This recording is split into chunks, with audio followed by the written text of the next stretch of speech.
So picture a figure skater um, executing a flawless high-speed spiral. Right, like when they're gliding across the ice on one foot. Exactly. Their body is perfectly parallel to the ground. They're balancing on this blade that's, a fraction of an inch thick. It is a total masterpiece of human Oh, balance. absolutely. The physics alone are incredible. Yeah. But now I want you to imagine they have to do that exact same highly coordinated movement, but they're chasing a free-floating, wildly unpredictable object. Okay, that sounds like a nightmare. Right. And just to make it even more interesting, they have to do all of this while actively avoiding being tackled by a group of highly trained athletes. I mean, biologically speaking, that sounds like a physical paradox, like a system that's just destined to crash before it even gets started. It really does. But that impossible scenario happens literally every weekend on soccer pitches all over the world. Yeah, it really does. So today, welcome to the deep dive. We are taking a magnifying glass to the sport, specifically looking at some really intense biomechanical research presented by Dr. Christophe Delong and the sports tech company Kinexa. Yeah, and their work is just fascinating because they're trying to figure out how high-speed dribbling is even biologically possible. Exactly. Because, if you ask a casual fan on the street what dribbling is, they'll probably just say, well, you run and you kick the ball forward. Right, like it's just running with interruptions. Yeah, but we are going to look way past that surface illusion today. We want to uncover the neuromotor symphony that makes this quite literally one of the most complex actions the human body can ever perform. Well, and the foundational idea that Dr. DeLong and Kinexa start with, Hmm. um, it really completely redefines what we're actually watching on the field. How so? Because high-speed dribbling is not just running. It is what they call a perception action loop. A perception action loop. Okay. Yeah, and the crucial piece of data here is that this loop is running at a frequency of 10 to 20 times a second. Wait, 10 to 20 times a second? Exactly. So before the body can even fire a muscle, the brain has to process what's happening that fast. Right. And to hit that frequency, this involves what's called a double loop. A double loop. Yeah, so in a standard athletic movement, if you think of like a 100-meter sprint, the loop is relatively closed. Okay, meaning it's predictable. Right. The starting gun fires, your brain sends a signal down your spine, and your body executes a pre-planned motor program. You just run. You just go straight. But in dribbling, the player is trying to control the ball, while simultaneously, the ball and the whole chaotic environment are actually modifying the player's run. Oh, wow. So the ball is actively changing the physics of the person running. It's not just a prop. Exactly. Every single touch changes the ball's trajectory, or, the friction of the grass alters its spin and opponent steps into the lane. So the environment is fighting them. Always. This means the player has to physically readjust their entire body based on that external feedback. And they are forced to make these physical micro-adjustments in under 150 milliseconds. Okay, let's pause on that number for a second because 150 milliseconds is, that's barely the blink of an eye. It really is. Because human reaction time to visual stimulus is usually, around 250 milliseconds? Roughly, yeah. So how on earth is a human being reacting and physically changing direction in 150? Well, the secret is they aren't just reacting, they are anticipating. Ah, okay. And that requires a massive, coordinated effort across several really specific brain regions. So before the body moves, the brain is already working overtime. Oh, massively. It starts with the motor and premotor cortex, which acts as this dynamic planner. Okay. The cortex generates the basic running sequence, but it is constantly integrating the constraints of the ball. It's calculating the optimal distance to keep it, which is usually between 30 and 80 centimeters, depending on the speed. So the cortex is anticipating these changes of direction before the foot ever even touches the leather. Exactly. Because if the brain waits for the actual physical sensation of the touch to happen, the player's already too late. They've completely lost the ball. They've lost it. Yeah. So alongside the cortex, you have the parietal cortex pulling its weight. And what does that do? This region handles proprioception and the body schema. You can think of it as like an internal GPS. Right. And proprioception, for anyone who hasn't heard the term, is basically just your body's ability to know where it is in space without looking. Right, like how you can touch your nose with your eyes closed. Exactly. And in this soccer context, it's what allows the player to know exactly where the ball is without constantly looking down at their feet. Which is crucial when there are defenders coming at you. Absolutely. So the parietal cortex constantly adjusts the length of the player's stride so the foot meets the ball at the exact right microsecond. But, with all this chaos on a grass pitch, There have to be errors, right? Like the ball hits a divot or the player misjudges a step by half an inch. Oh, constantly. And that is where the cerebellum steps in as this kind of master metronome. Metronome. I like that. Yeah, it takes those inevitable physical errors Yeah. and corrects them within an 80 to 120 millisecond window. Wow, even faster. Yeah, it stabilizes the entire body. It synchronizes the swinging of the arms, the rotation of the trunk, the planting of the support leg. Just to make sure the kick itself is right. Right, ensuring the actual touch isn't too hard, which sends the ball straight into a defender, or too soft, which just kills their forward momentum. That is wild. Mm. And there's one more piece to this neural architecture, right? The basal ganglia. Yes, the basal ganglia, which handles automation. You know, this always reminds me of the process of upgrading from a manual to an automatic transmission in a car. Oh, that's a great analogy. Because when you first learn to drive a stick shift, your brain is entirely consumed by the mechanics of it. You're thinking about the clutch, the gear placement, you're watching the RPMs. You're sweating just trying to get out of first gear. Exactly. You can barely even listen to the radio because your cognitive load is just maxed out. But once the shifting becomes second nature, once it's automated, you can focus entirely on the navigation and the traffic around you. And that shifting cognitive load is the entire secret to elite performance. Really? Yeah. By outsourcing the incredibly complex physical act of dribbling to the basal ganglia, the brain frees up massive amounts of processing power. It frees up the mental RAM. Basically, yeah. And there's this brilliant insight from the clinical research on this involving elite players, specifically Neymar. Oh, okay. When researchers analyze cortical recruitment, which is basically looking at how much of the brain's top-level processing is devoted to moving the feet, Neymar actually shows reduced activity in those areas compared to an amateur. Wait, really? Which feels completely backward. Mm. You would assume the most technically gifted dribbler in the world would have his brain lighting up like a Christmas tree whenever he moves his feet. You would think so, but no. His basal ganglia is handling the footwork so efficiently, so automatically, that his cortex barely has to dedicate any resources to the ball itself. Oh, wow. Yeah, extreme motor automation is what frees up the brain for high-level tactical vision. Neymar isn't thinking about the mechanics of his ankle. He's thinking, 3 moves ahead about the spatial geometry of the defenders. That is incredible. Okay, so we have this supercomputer of a brain processing the environment 20 times a second, commanding the action. Let's move down to the hardware now. The physical body. Yeah. How does the body physically contort to execute all these commands? Because this demand for constant microadjustments has to just completely break the normal mechanics of human running. It does. The biomechanics presented by Dr. Delong classify high-speed dribbling as a modified sprint. A modified sprint, okay. And the defining feature that separates it from a normal sprint is the touch frequency. How often they tap the ball. Right. During the acceleration phase, an elite player is touching the ball 4 to 6 times per second. 4 to 6 times per second. That is absurd. It's a blur. And even at maximum speed, pushing 25 to 30 kilometers per hour, they were still touching it 2 to 4 times a second. Let's just visualize the sheer force of that for a second.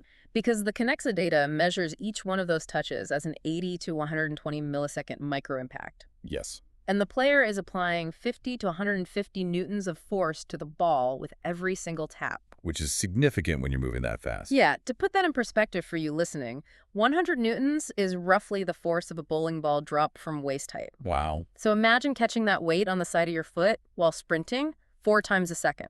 And that impact force doesn't just disappear, it travels straight back up the kinetic chain. Right into the body. Right. The foot and ankle act as this highly tuned sensor actuator system. To absorb that pseudo-bowling ball impact without the ankle just completely snapping, the joint has to modulate its stiffness in real time. It has to brace itself. Exactly. It co-contracts the surrounding muscles to brace for an impact equal to 2 or 3 times the player's total body weight. Oh my God. All while managing a very specific attack angle of 20 to 45 degrees just to keep the ball from flying away.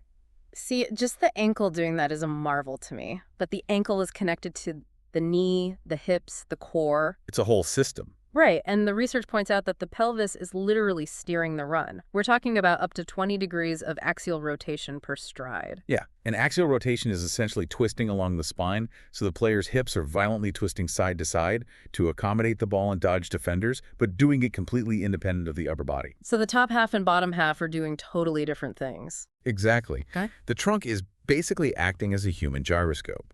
It uses the oblique muscles along the sides of your stomach to provide multiplanar stability. So that's why core strength is so important. It's vital. The Okay. goal of all that core strength is just to keep the head steady.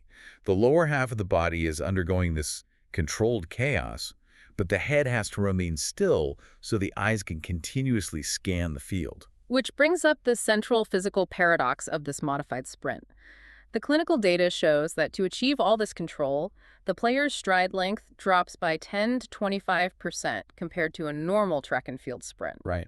Their step frequency spikes to about 4 hertz, so really choppy, fast steps, and their center of gravity actually drops by 3 to 6 centimeters. We'll get lower to the ground. Yeah. But wait, if the goal is to break away from a defender and sprint down the field, shrinking your stride by 25% feels completely counterintuitive. It does seem that way. Why are they actively fighting their own forward momentum? Because the ball acts as an external mechanical disruptor. Okay, what does that mean? Well, in a normal sprint, you want long, powerful strides. But long strides mean you spend more time suspended in the air. Oh, right. And when you are airborne, you have zero control. Every single time a player touches the soccer ball, it knocks them slightly off balance, creating these lateral and speed perturbations. So if they kept a standard sprinting stride. They would be in the air too long to course correct before the ball just rolled away. I see. So they are essentially trading top speed for agility. Exactly. They must shorten their stride and lower their center of gravity to maintain what biomechanists call the 6 degrees of freedom. 6 degrees of freedom. Right. This is the physical capacity to move up, down, left, right, forward, or backward at a moment's notice. Shorter, choppier strides mean the foot returns to the turf much faster. Giving them more control. Yes. Every time the foot hits the turf, the nervous system gets another opportunity to react within that 150 millisecond window. Okay, so let's recap this picture. They are sprinting in an unnatural crouch, absorbing massive impacts on a stiffened ankle 4 times a second, while their hips are violently twisting underneath a completely still head. That's the reality of it, yeah. Biologically, a human being cannot sustain that kind of tension forever. Something has to give. Absolutely. And this is where the Kinexa analysis shifts from peak performance to the really clinical reality of fatigue. Yeah, because maintaining this level of performance requires just massive cognitive resources. Think about the vision mapping of an elite dribbler. Okay. They rely on 70 to 80% peripheral vision and only 20 to 30% foveal vision. And for vision being direct focus, right? Okay. Like staring straight at something. Right. They rarely looking directly at the ball. They scan the field 3 to 5 times per second, taking in the macro picture. But over the course of a match, the player faces a dual overload. They are dealing with a massive mechanical load from those short strides and high ankle stiffness. But it's compounded by a massive cognitive load from the constant scanning, the anticipation, the tactical stress. So when you are, say, 70 or 80 minutes into a match, and the brain just can't keep up that processing speed anymore, a fascinating physiological cascade happens. It really does. It's not just a drop in speed, it's a systemic breakdown. Right. And it begins with the eyes. The tired brain basically abandons its most complex tasks first to conserve energy. So what goes first? The player stops scanning the field and reverts almost entirely to foveal vision. They look straight down at the ball. You know, if you've ever driven in torrential rain through heavy traffic, you know this exact feeling. Oh, yeah. When the cognitive demand of the environment gets too high, you stop checking your mirrors, you stop looking far down the highway, and you end up just gripping the steering wheel, staring directly at the hood of your own car. You completely revert to the immediate threat. That is exactly what happens on the pitch. And once the eyes drop to the ball, the physical mechanics start to unravel. Because they can't process the field anymore? Right. Because the brain is overloaded, it can no longer maintain that unnatural, choppy, high-frequency stride. So the stride begins to lengthen. Which means the foot is on the ground less often. And that directly leads to sloppy touches and lost control. Simultaneously, the oblique muscles tire out. The player loses that beautiful trunk-pelvis dissociation. The gyroscope fails. Exactly. They stop acting like a gyroscope and the trunk becomes rigid.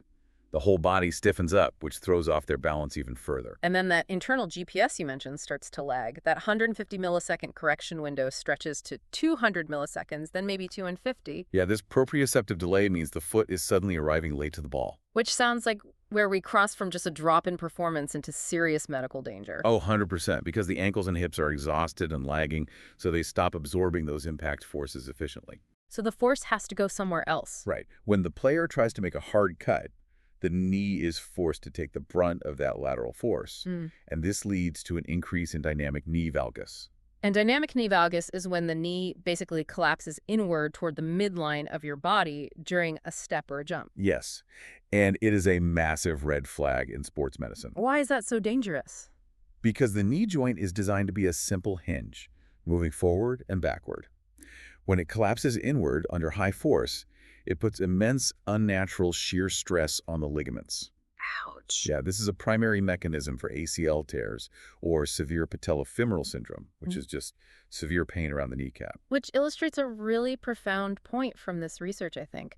Cognitive overload is the invisible precursor to mechanical injury. It absolutely is. Your brain gets tired, your stride changes, your knee collapses, your ACL tears, and this is exactly what Kinexa's technology is built to measure in real time. Right, they aren't just tracking how far a player runs. No, they are using sensors to quantify pelvic stability, center of gravity drift, and cognitive load via eye tracking to create a, what do they call it? A dribbler overload index. And that completely revolutionizes sports science. Instead of a coach just standing there saying, he looks a bit tired out there today, the medical staff can look at the actual data. And they can see the breakdown happening. Right, they can say, his proprioceptive delay has increased by 40 milliseconds and his trunk has gone completely rigid. Pull him off the pitch right now before his knee ligaments snap. Incredible. So to kind of ground all of this heavy biomechanical data, the research provides a really cool comparative analysis of 3 elite players who embody these principles in entirely different ways. Yes, this is one of the best parts. We're talking about Messi, Mbappe, and Neymar. They represent 3 distinct solutions to the exact same physics problem. Starting with Messi, you are basically looking at the global reference for cognitive and technical efficiency. He's the gold standard. He is. He utilizes an incredibly low center of gravity and exceptional close control. But his real genius is his extreme biomechanical economy. He doesn't waste energy. He doesn't waste a single millisecond of processing or a single muscle contraction. He anticipates space so beautifully that his movements just look effortless. Okay, but then on the opposite end of the spectrum, you have someone like Mbappe. He represents explosive, maximum speed dribbling. Right, where Messi takes 5 micro touches, Mbappe might just take 1. He just kicks it and runs. Exactly. He pushes the ball further ahead and relies on immense acceleration and incredibly high-force changes of direction. It is a style that demands absolute peak mechanical output from the tendons and muscles, rather than hyper-frequent touches. And finally, you have Neymar, who the data points to as the creative extreme. Neymar is fascinating because he basically weaponizes that trunk-pelvis dissociation we talked about. The gyroscope on overdrive. Exactly. He is constantly feinting, moving his upper body in completely different directions than his lower body. And because his brain is so automated, remember that really quiet cortical scan we discussed earlier? Right, the automatic transmission. Yes, he has the cognitive freedom to be wildly unpredictable. But, clinically speaking, his style is inherently the riskiest. Extreme dissociation puts immense chaotic strain on all those joints. If we were looking at the Kinexa sensor data for these 3, I imagine Messi would have an incredibly quiet profile, right? Like minimal center of gravity drift, a super stable pelvis. Very clean data. Meanwhile, Neymar's sensors would be absolutely chaotic, recording massive spikes in axial rotation and angular velocity. Their data profiles would look entirely different. And that really highlights the core beauty of the sport, honestly. How so? There is no single perfect way to execute this neuromotor masterpiece. Each of these players perfectly balances their unique physical outputs with their own personal cognitive processing speeds. That's a great way to look at it. So, as we wrap up this exploration into Dr. Christophe Delong in Kinexa's research, we really just have to step back and appreciate the sheer magnitude of what is happening out on the pitch. It's mind-blowing. This is a 10 to 20 hertz perception action loop. It requires processing microadjustments in under 150 milliseconds. It needs immense multiplanar physical stabilization from the ankles all the way up through the core, and a brain calculating the geometry of a totally chaotic environment faster than human consciousness can even track. And this analysis is a really profound lens into the incredible capacity of your own nervous system, too. Oh, absolutely. The exact same corticocerebellar loops that allow an elite athlete to navigate through a defense are what allow you to automate the complex tasks in your daily life. It's the same machinery. It is the exact same biomechanical process that lets you, say, steer a car through a busy intersection while sipping coffee, or type an email on your keyboard while simultaneously holding a conversation. Your brain is constantly running these perception action loops, delegating the physical mechanics to the basal ganglia and freeing up your cortex to actually think and navigate the world. Which leaves me with a somewhat futuristic thought for you to ponder. If elite athletes are already pushing the absolute biological limits of human cognitive and mechanical processing in real time, what happens when systems like Kinexa's AI start training players not just to run faster or lift heavier weights, but to literally process visual and proprioceptive data milliseconds quicker? If we can map the exact moment of cognitive overload, we can actively train the brain to delay it. So, will the future of sports be determined not by who has the strongest muscles, but by the sheer processing speed of a player's basal ganglia? Imagine that figure skater we talked about at the very beginning, chasing that unpredictable object on the ice. But now, their brain isn't just reacting, it's running a perfectly optimized AI-trained algorithm, predicting the chaos before it even happens. Keep processing, keep scanning, and we'll catch you on the next deep dive.